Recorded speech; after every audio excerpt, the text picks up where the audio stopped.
Assalamualaikum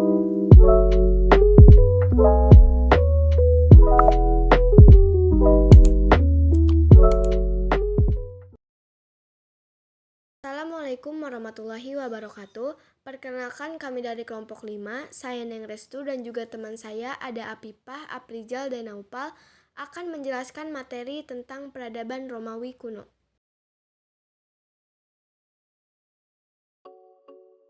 Peradaban Romawi merupakan sebuah peradaban yang berasal dari negeri kota Roma, yang didirikan di semenanjung Italia yang menjulur ke Laut Tengah. Kota Roma itu sendiri diperkirakan berdiri pada tahun 750 sebelum Masehi. Singkatnya, peradaban Romawi ini terletak di negara Italia. Sekarang ini tepatnya di pegunungan Apenia. Selanjutnya ada letak geografis Romawi. Batas-batasnya adalah di sebelah utara semenanjung Apenia bersambung dengan daratan Eropa yang terdapat pegunungan Alpen sebagai batas alam yang memanjang. Di sebelah barat laut yang memisahkan Italia dengan Prancis, di sebelah utara memisahkan Italia dengan Swiss dan Australia, dan terakhir di sebelah timur laut dengan Yugoslavia. Sejarah peradaban Romawi. Peradaban Romawi dikembangkan suku Latia yang menetap di lembah sungai Tiber. Suku Latia menamakan tempat tinggal mereka Latium. Latium merupakan kawasan lembah pegunungan yang tanahnya baik untuk pertanian. Penduduk Latium kemudian disebut dengan bangsa Latin. Pada mulanya, di daerah Latium inilah bangsa Latin hidup dan berkembang, serta menghasilkan peradaban yang tinggi nilainya. Namun, ada pula legenda kuno yang mengatakan bahwa berdirinya Romawi memiliki sangkut paut dengan mitos Remus dan Romulus. Peradaban Romawi kuno dikenal dengan mitologinya. Bisa dikatakan kalau munculnya peradaban ini digadang-gadang karena sebuah mitos atau cerita yang dipercaya oleh masyarakat. Salah satu cerita mitos yang dipercaya oleh masyarakat adalah tentang Remus dan Romulus, yang merupakan saudara mereka adalah keturunan Aenas dari Yunani. Kedua bersaudara ini merupakan anak kembar dari Rhea Silva, keturunan seorang pahlawan dari Troy. Remus dan Romulus ini kemudian membangun sebuah kota. Namun di perjalanan mereka itu rebutan.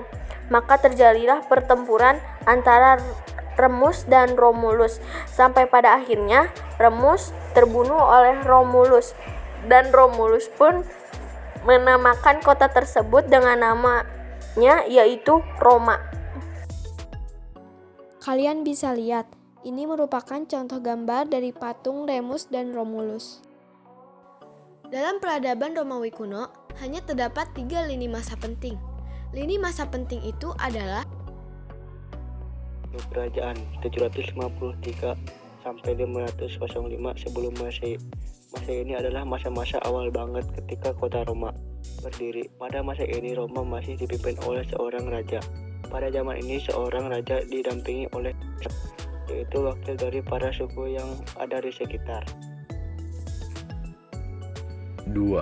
Republik tahun 509 sampai 27 sebelum Masehi. Periode Republik Romawi dimulai dari penggulingan kerajaan Roma tahun 509 sebelum Masehi dan diikuti oleh berbagai perang saudara. Pada masa Republik Romawi pula terjadi perang terkenal yang bernama Perang Punik antara Republik Romawi dengan Kekaisaran Kartago. 3. Kekaisaran 27 sebelum Masehi sampai 1453 Masehi. Masa kekaisaran merupakan masa yang paling panjang. Kalian harus tahu dulu nih kalau kekaisaran itu berbeda dengan raja. Bahkan pada saat ini mereka menghindari penggunaan kata raja sebagai pemimpin. Karena raja terakhir mereka pada saat masa kerajaan merupakan raja yang dianggap tidak memiliki moral. Sehingga pada masa itu seorang pemimpin disebut sebagai Princeps atau Princeman of Republic. Namun karena saat mendominasi akhirnya si pemimpin ini menyebut dirinya adalah seorang Tuhan. Jadi pada masa ini seorang kaisar mengklaim dirinya sebagai Tuhan. Sistem kepercayaan Romawi kuno. Sistem kepercayaan Romawi kuno sangat terpengaruh oleh kepercayaan masyarakatnya dalam memuja roh. Sejak dulu, bangsa ini menganut animisme. Ada beberapa roh yang mereka puja, antara lain Vesta, yaitu pengurus api tungku, 2. Lares, yaitu roh penjaga rumah tangga dan batas ladang keluarga. 3. Penates, yaitu roh penjaga lumbung. Namun, perlahan-lahan sistem kepercayaan Romawi mendapatkan pengaruh besar dari sistem kepercayaan Yunani kuno. Peradaban Yunani telah menganut sistem politisme dalam hal penyembahan dewa-dewa. Orang Romawi juga memuja dewa-dewa yang terdapat dalam sistem kepercayaan Yunani kuno.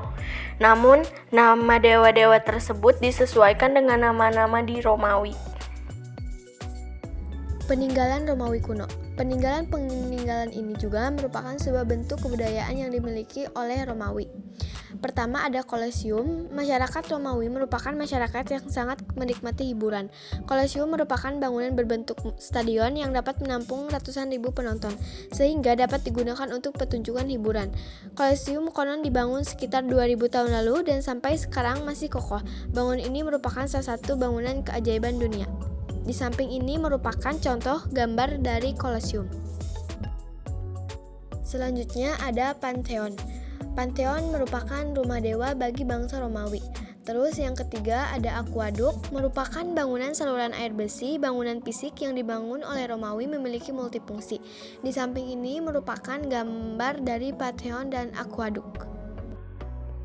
Yang terakhir ada Cloaca Macchia, merupakan saluran pengairan untuk menyalurkan kelebihan air hujan. Kerennya, saluran ini sampai sekarang masih berfungsi dengan baik. Selain bangunan, peninggalan Romawi lainnya adalah dalam bentuk sastra, diantaranya adalah karya sastra Eropa, Aeneas oleh Vergilius, dan juga karya sastra Ode dan Satire oleh Horatius, dan karya sastra Amores oleh Ovidius. Hasil kesenian bangsa Romawi. 1. Membangun kota Roma dengan gedung-gedung yang berdinding berlapis marmer. 2. Bangunan pemandian umum.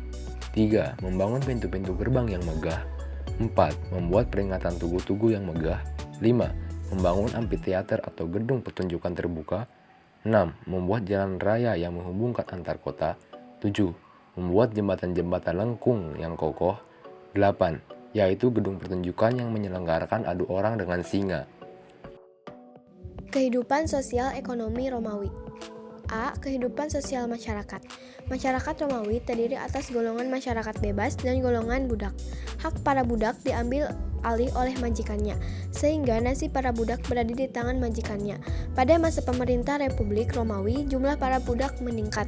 Seorang budak dapat menjadi masyarakat bebas apabila telah membayar sejumlah harta atau harga yang telah ditetapkan untuk dirinya. Akhirnya pada tahun 133 sebelum Masehi, para budak di Pulau Sicilia memberontak tapi gagal dan ditindas dengan tegas.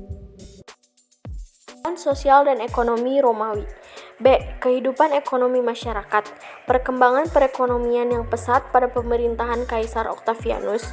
Perdagangan berkembang pesat dan semua pelabuhan di sekitar Laut Tengah menjadi pusat perdagangan dan pusat pelayaran. Romawi juga menjalani hubungan perdagangan dengan daerah-daerah yang berada di sekitar Laut Tengah dan bangsa Cina.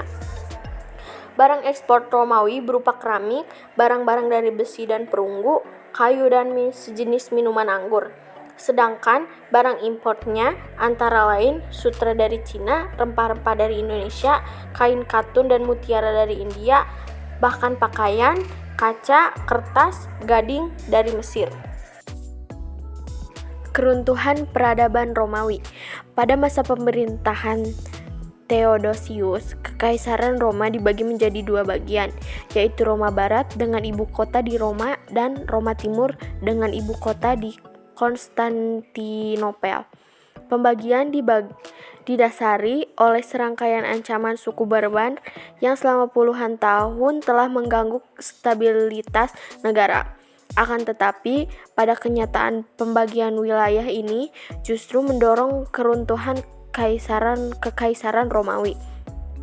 Segera setelah kematian Theodosius, kekacauan terjadi dan pemerintahan Roma di barat mengalami keruntuhan. Pada 476 usai dikalahkan oleh orang-orang barbar. Cukup sekian materi tentang peradaban Romawi kuno dari kelompok kami. Kurang lebihnya mohon maaf. Wassalamualaikum warahmatullahi wabarakatuh.